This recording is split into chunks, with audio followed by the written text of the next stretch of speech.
আমি একটা রিপোর্ট দেখাই আপনাদের। মওদুদিরা তো বলে আমরা একামতে দিন করব। এই যে আমার কাছে একটা পত্রিকার কাটিং দেখছেন, বিবিসি নিউজ 18 সেপ্টেম্বর 2025। এখানে বাংলাদেশ আগামী নির্বাচনী দিল্লিতে এখন যে সব চিন্তা ভাবনা শিরোনামে একটা রিপোর্ট পেশ করা হয়েছে। এই রিপোর্টের মধ্যে ডক্টর তাহেরকে প্রশ্ন করা হয়েছে, বিবিসির এক সাংবাদিক প্রশ্ন, এই বিষয়টা এখানে তুলে ধরা হয়েছে। দেখেন তারা কতটুকু বাংলাদেশের শরিয়া কায়েম করতে চায়। সাম্প্রতিক ঢাকা সফরে জামাত ইসলামের নায়েবে আমির সৈয়দ আব্দুল্লাহ মোহাম্মদ তাহেরের সঙ্গে বৈঠকের সূত্র ধরে তিনি বলছিলেন, আমি ডক্টর তাহেরকে জিজ্ঞেস করেছিলাম, ধরুন আপনারা সরকার গড়ার মতো সংখ্যা পেয়ে গেলেন, তাহলে কি দেশে শরিয়া আইন আনতে চাইবেন? উনি তখন বললেন, এটা আবার কোথায় শুনলেন? আমরা কবে কোথায় বলেছি জিতলে আমরা বাংলাদেশের শরিয়া আইন কায়েম করব? তার মানে তারা এখন ক্ষমতায় যাওয়ার জন্য শরিয়া আইনের বিষয়টা অস্বীকার করছে।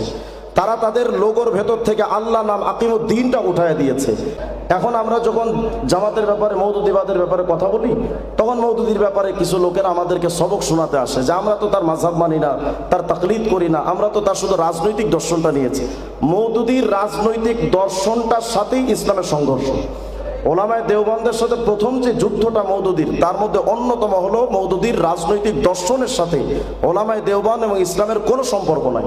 যেমন মওদুদি তার ইসলামের ব্যাপারে একটা ব্যাখ্যা করেছে। ইসলাম কাকে বলে? আমরা তো জানি সূরা আলে ইমরানের 19 নম্বর আয়াত, সূরা মাইদা 3 নম্বর আয়াত, ইন্না দীনা ইনদাল্লাহিল ইসলাম, যে আল্লাহর কাছে একমাত্র গ্রহণযোগ্য দিন বা ধর্মের নাম ইসলাম।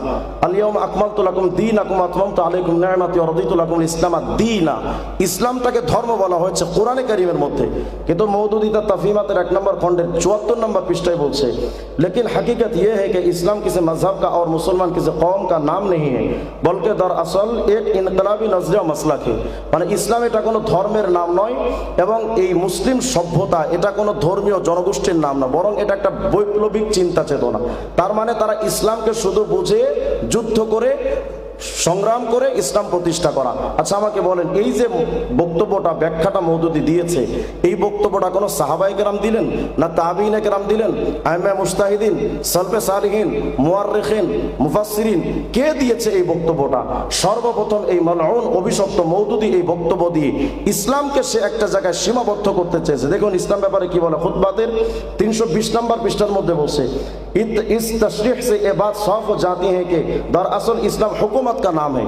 মানে ইসলাম শুধু রাষ্ট্রের নাম, বা রাষ্ট্র ক্ষমতায় অবস্থান করা বা রাষ্ট্র ক্ষমতা দখল করা, এটাই হলো ইসলামের মূল থিম। আচ্ছা আমি আপনাদের কাছে একটা কোরআন হাদিসের দালাইল এগুলো পড়ে, এরা তো কোরআন হাদিসও বুঝে না যে ওদেরকে দলিল দিয়ে বোঝাবো।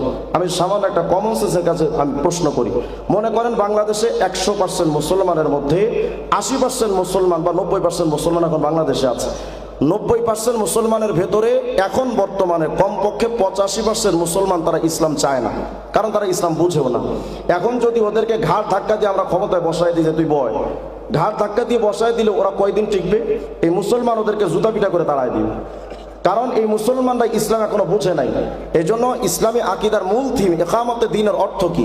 একামতে দ্বীনের অর্থ হলো আগে নিজে দ্বীন বুঝো, দ্বীনের পরিপূর্ণটা নিজের মধ্যে আমল করো এবং পরবর্তী প্রজন্মের জন্য তোমার দ্বীনকে পৌঁছে দাও।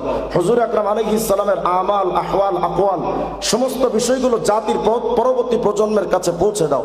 ইসলামের উপরে পরিপূর্ণ দ্বীনের উপরে ইস্তেকামতের সাথে থাকার অর্থই একামতে দ্বীন।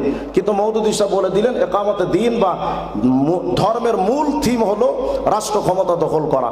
অথচ আজ পর্যন্ত রাষ্ট্র ক্ষমতা দখল করা তো দূরের কথা, যারা আমাদেরকে বলে যে আমরা 4 দেওয়ালের মধ্যে সীমাবদ্ধ, আলহামদুলিল্লাহ ওলামায়ে দেওবন্দ 4 দেওয়ালের মধ্যে সীমাবদ্ধ থেকে আফগানিস্তানকে দখল করেছে। আর তোমরা ক্ষমতা দখল করতে গিয়ে একটা বাথরুমও দখল করতে পারো না। সুস্পষ্ট বক্তব্য হলো জামাত ইসলামের জন্মটাই মুনাফিকি দিয়ে। যাদের জন্মটা মুনাফিকদের দিয়ে, তাদের সাথে যারা ঐক্যের স্বপ্ন দেখে, আমাদেরও সন্দেহ হয় তাদেরও মুনাফিকি চরিত্র আছে কিনা। সুতরাং সুস্পষ্ট বক্তব্য হলো আমরা কোনো কুফরি মতবাদের সাথে ঐক্য চাই না, নেফাক তন্ত্রের সাথে ঐক্য চাই না।